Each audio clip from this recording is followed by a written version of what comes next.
venerating veterans, college commotion, and arboreal art. All this and more as the Stafford Weekly News starts now.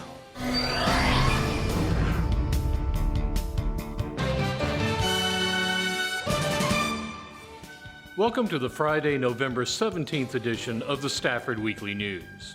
I'm Randall Williams. Veterans Day was November 11th this year. It's an important American tradition to honor those who served and sacrificed for our country. This year, the celebration moved to City Hall.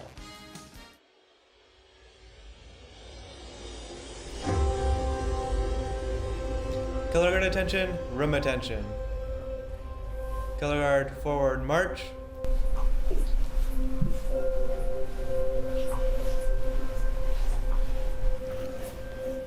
Let us pray.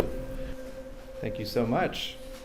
So it's my pleasure to present to you our first ever Stafford historian, Miss Sadie Williams, who will give us a brief history on the Veterans Day and specifically for Stafford. Every November 11th, we gather to recognize the bravest of our citizens, the many people who have served in the military in the name of our freedom. I've been in the Stafford residence for over 50 years, and I am a veteran. I think it is very important and very appreciative of us veterans to have the Parks Committee, the City of Stafford, and the Knights of Columbus put on this celebration for veterans on Veterans Day. We appreciate it very much. We think it's very important to be recognized. So thank you very much, citizens of Stafford, for putting up this recognition of veterans of foreign wars and stateside veterans. Thank you.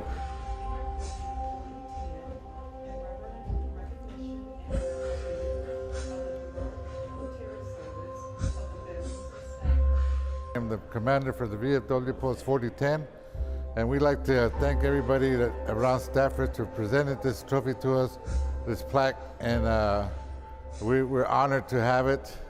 This day is the Veterans Day, and it's for all the veterans, it's all for all of us.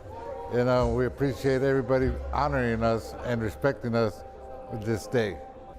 It is a pleasure to have all of you out here. I want to make sure we're recognizing our elected officials and other honorees, especially our veterans, but I'll start with our mayor. I am very glad we are honoring the veterans every year, and today happens to be that day. And I am glad all these people came here honoring them because they deserve it. They were the ones who put their lives on line to protect us, protect our country. So that's the reason our country is together today, and that is the reason the price they paid is the main reason that we are enjoying the liberty today. We are here today to celebrate the Veteran Days. We always remember freedom is not free. The veteran of our military service put their life on the line to protect freedom we enjoy. They put their life for our country too. So we want to be special thanks for all the veterans. Thank you for your commitment and your service and your sacrifice. Today we're here to go ahead and honor our veterans. It's a very important day because of the service that they provided for our community, as well as those who went ahead and paid the ultimate price. We should be giving them thanks every day, but today we highlight and honor their commitment and what they've done for our communities and our people and our families. Happy Veterans Day. This is a day where it's about reflection, thinking about those that served. Personally, I have had both my family, both of my granddads. My granddad on my mom's side, he served in the Korean War. He was one of the first officers to actually work in the desegregated Army, and he was an officer. Thank y'all for what y'all do. Thank you. I'd like special remembrance for my dad who has passed away. He served in the Coast Guard, went in the early 40s. Veterans Day is very important. Being on the Parks Committee as the chair, we wanted to have our first event to honor our veterans, make sure that they receive the respect and the honor that they deserve, because they have sacrificed or been willing to sacrifice their lives, putting themselves in harm's way. And we're so grateful for those that made it home. We want to honor all of the people that have served from Stafford and throughout the country. The Stafford Historical Society has been preserving the city's history for, well, let's just say a long time. And the major force behind it for many years is Sadie Williams. Sean Pettit sat with her for a few questions. The mayor's mother was at the time president of the Historical Society, and she said, I'm getting old. She said, I'm almost 95. You need to take over, and you need to, you've got a lot of history. So I don't know, I kind of followed in her footsteps, I guess, and then started doing that. I lived in Stafford most of my life. When Grandma and Grandpa first moved here, they first lived out on Mueller Road off of Murphy Road. And they didn't even have time to unpack the truck, and neighbors were coming over bringing them things like a big bag of potatoes, or, you know, I mean, you can make a meal with potatoes, right? And so people were very friendly just at the beginning, you know. My grandpa and grandma had moved here on this property. She had her 10th child and she died. So Grandpa was left with 10 kids to raise, and he did a lot of truck farming. And then the kids, and he had a big barn out here. I remember that barn so well. Anyway, a good place to play hide and seek. So you could go in the barn, nobody ever suspected you were in there. But every one of the children had a chore to do, and my mother's was the baker and the cook in the house. I guess I would have to say I wished I was just, you know, a toddler, but I wished I was older when they were doing that gambling and bootlegging, because I think that was very interesting. You know, the gambling and them, you know, they have so many interesting stories to tell, you know, and they still tell them, you know. So it's really, to me, that was probably one of the most interesting times. They seem to always bond together. Like our church had been destroyed by a hurricane, and you know, they all get together, and they had money for their bootlegging, but don't think they had money for the church. They always supported the church. They were big time givers and spenders, and you know, it was rewarding to see that, you know, to see them give so much to a place that they loved, you know. We've always seemed to be close-knit, like you said, and everybody care for one another, and it's just been remarkable. Do you have anything you want to say to the citizens of Stafford? No, I would just like to say it's just to get involved with the school, the city, or both. And you really can do both. I've been doing both for quite a few years, and I love it. Holiday Homicide, next. You can try, but you won't find another city like Stafford, Texas. Serving our community just like you like it. Taking care of you and your home since 1945. We believe in STEM to learn and STEM to earn. We're heading into college certified and career ready. As a former student of Stafford, I take pride in keeping our classrooms safe. We are Stafford, we are one. HCC strives to be much more than a series of buildings, holding town hall meetings in each of its communities to provide outreach and information.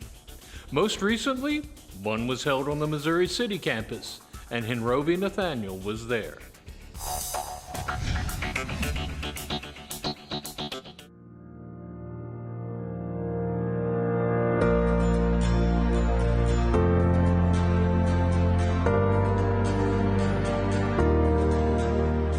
First of all, I gotta thank all of you because y'all came through the rain, and so it really shows the support of this community for this college and for the Missouri City campus and the Stafford campus. So I wanna first of all thank you and welcome you to this Missouri City Town Hall, which is a very special town hall tonight.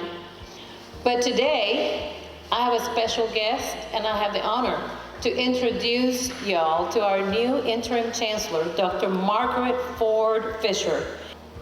We are working together with you to improve access and to remove barriers so higher education is more readily available for all of our residents. That is critically important for us. I deeply appreciate the HCC Board of Trustees for entrusting me with the role of interim chancellor. So as we look at the slide here, you will see the numbers and you will see the annual enrollment, 2022-23, 85,858 students. The diversity is a proud asset of the Southwest College. As you can see from this slide, our student ages range from under 17 all the way to 60. So as you look at slide 7, you see our diversity is also reflected in other demographics. Our aim is to work closely with faculty, staff, and the community to help effect positive change in the lives of our students and everyone we serve across the region.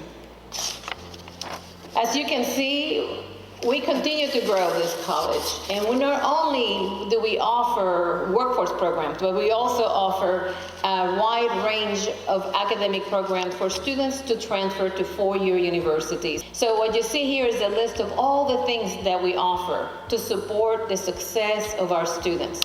I've been in IT for over 16 years. I've been in education for 12 years. And I've never seen such a rapid change. As of yesterday, I was told we ranked 30th this semester. So the question is. My name is Dr. Jeff Griecar, and I am the Dean of Health Sciences at HCC Coleman College. We are located in the Med Center, the Texas Medical Center, and we have over 23 different allied health and nursing programs. In community college, I finished my associate's degree here before transferring to the University of Houston. So the college has been very, very beneficial to me, very affordable. So I'm a big advocate for what we do here at Houston Community College. Trustee Robert Glacier with District 5 is here. The future is bright for HCC. The fall semester is always a wonderful time of the year because we see students back on campus. Our parking lots are full and energy is high. So today we're here at the HCC Missouri City campus hosting our new interim chancellor, Dr. Margaret Ford Fisher. Dr. Ford Fisher is here at the Missouri City campus being able to communicate and to tell the faculty, the staff, and the entire community of Missouri City about her vision and her goals during her term as an interim chancellor and what it means for her to be have been named as interim chancellor for HCC. And so in addition to that, we are providing our community an update on all the great programs that are being offered right here at ACC, new developments like our bachelor's degrees that ACC just launched here in the fall semester, our new Certified Nurse Aid Lab right here at the Missouri City campus. And again, just giving an update to the community and asking for feedback about what else does the community want us to offer here so we can continue to grow this campus with the original vision that we brought to the Missouri City community, with them supporting us and us running this campus based on what the community needs are. So We were excited to have Dr. Ford Fisher here and introduce her to the Missouri City community in general. Thank you. As we move into the winter months, who doesn't love a cozy murder mystery? HCC's drama department made sure to scratch that itch, in a murderous way, with The Games Afoot. Recently, HCC's Stafford's drama department presented Ken Ludwig's The Games Afoot, a mystery farce based loosely on the life of William Gillette. Now, who is William Gillette, you might ask? Gillette was an American actor and playwright mostly known these days for writing and appearing in the first commercially successful Sherlock Holmes play, which he presented some 1,300 times over 30 years. Now you know. The rest of the play takes place at Gillette's mansion as he tries to solve the attempted murder.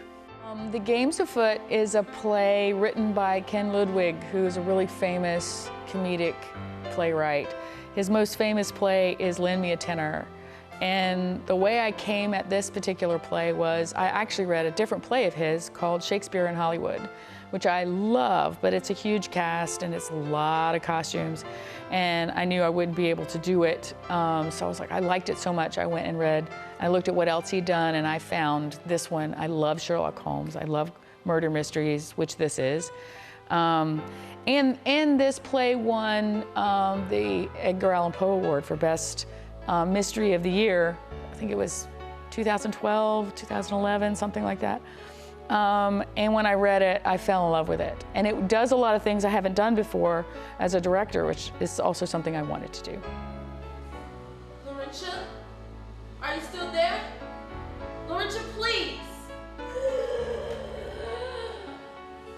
Murder. Murder. Confess or die. What? Simon. I didn't do anything. Confess or die. Stop saying that. I have nothing to confess. Well, the biggest challenge of this one is not necessarily the length, but the number of sound and light cues, in that it's a realistic interior and realistic costumes, and it's 1936. So all of those things make it much more difficult. And we could make it a one act. It could be a one act. There's no reason it couldn't be. And it's not that long, so it's possible, but it's designed to be a two-act play. So our sound designer is a student with help from Miss Deal. Steven did a great job, and the set is just beautiful. I love the set so much, and the lights on the set. I think it is a Christmas play. I've never done a Christmas play. It's a weird to find a murder mystery Christmas play, but that's what it is. So. Oh! Oh, good God! She's. HCC's counseling services and rec sports are always holding activities to help college students deal with the stresses of college life. And recently, they collaborated on an art competition at the West Loop campus.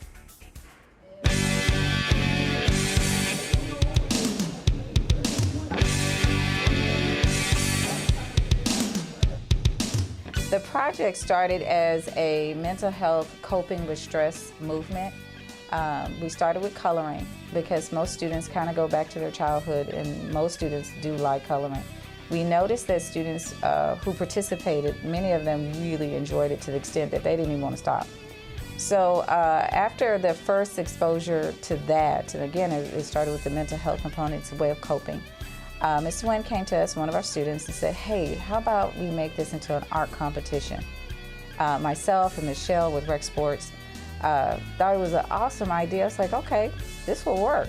So it really started with something as simple as a mental health project, and then it kind of elevated to an art competition where we were able to get more students involved in creativity and, of course, helping with the mental components. It was Twan who had the idea, one of our students, and me and Ms. Rucker, the counselor. We wanted to support his idea that he had in mind, as we always do, try to service the students. So it was originally Twan, our student, that had the idea, and we backed him up and supported him on it. Like, students need to have a competition on something. It was really my idea from from the fall of 2022, I was like, we should bring this to the public school and bring it to the counseling, and we should relieve stress for those students that are feeling like overwhelmed with their classes. We opened it, it was pretty wide range. We didn't want to restrict too early. At this point, we just wanted those to come and participate. So we had those who were very skilled artistic folks, and then we had those who were maybe new to the art world, and welcomed everyone at this point, and because it is a competition, you're going to be judged. However, we didn't want to restrict, and we wanted all students who were comfortable and ready to participate. As I see the best results, they always come back asking me if is it okay I do this, do that. I'm like, be yourself, just do the best as you can be. With some good contestants that were involved, good tight competition. We plan on doing it in the spring, so you may want to hop in and join the fun and the competitiveness of the artwork. So look forward to the spring competition as well. Once we've made our decision and we have our first, second, third prize winners, we will have a display area. It's towards the front of Westlake Center, and we're going to make a big deal of it in the sense of having the artwork displayed, obviously awarded, and everyone will have something, even the honorable mention, so those who didn't quite make a prize, they can still have their artwork posted up for others to see. We'll continue to work together in the future for the students and offering similar and different events for them as well. That we can form a relationship with the students, they can continue to participate in what we offer in counseling services as well as rec sports, and we can also build relationships with them, from on campus and future events that we'll offer. The rec sports wanted to help me. The counseling, I was so thankful that people wanted to join and bring it together, all together into one piece. I'm just honored to be an ACC student at Westloop campus, that I have someone that's there for me since day one.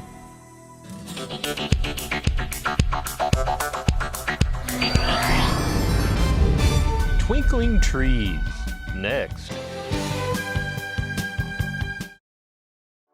In Stafford, diversity is not just a number, it's who we are.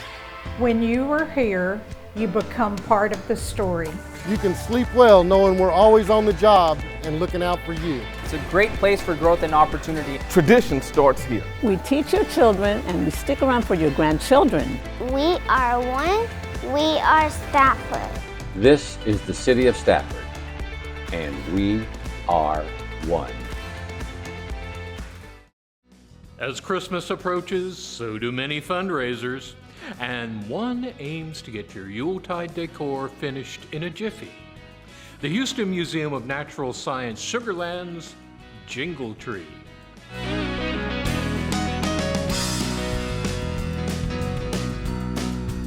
So this is our annual event. It's called Jingle Tree, and it's an early way to welcome the holidays to Fort Bend County.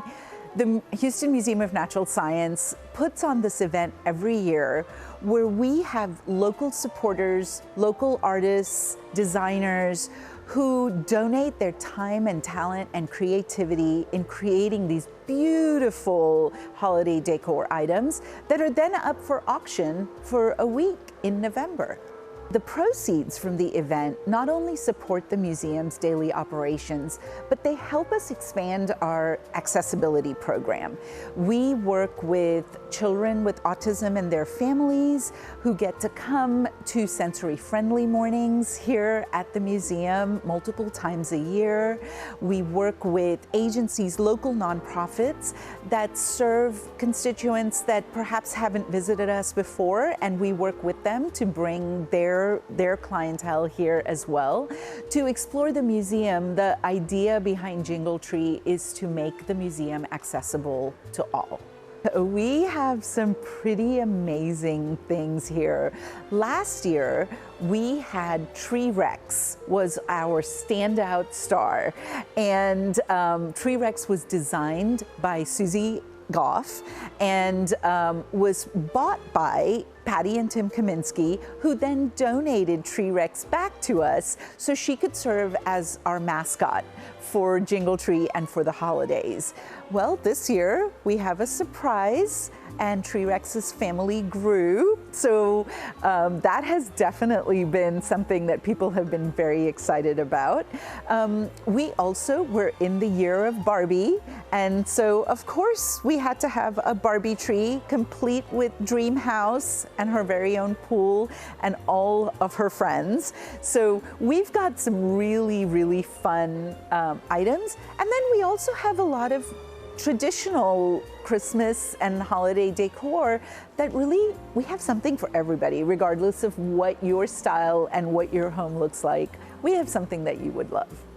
We have an event on December 2nd, Saturday, December 2nd, called Cookies with Santa. And Santa and Mrs. Claus will be here to take a photo with our visitors. And you get to have cookies and milk, as well as do a whole bunch of fun activities, all centered around Christmas. And we hope everyone in the community will come out and see Mr. and Mrs. Claus. The Houston Museum of Natural Science at Sugar Land is really committed to being the local science resource for Fort Bend County. And we love to remind people that we're not just for school field trips, although we work with a lot of schools and we love having them visit us, but we also have so many events and activities for families that visit us on the weekends and during the holidays. So if your viewers have not had a chance to experience this museum, we encourage you to come out and check out what we have to offer. We are committed to science being fun and interactive and hands-on for our visitors of all ages.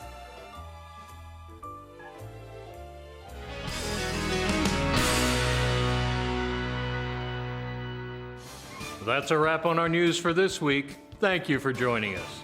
For everyone here at Stafford Weekly News, I'm Randall Williams. May all your news be good news.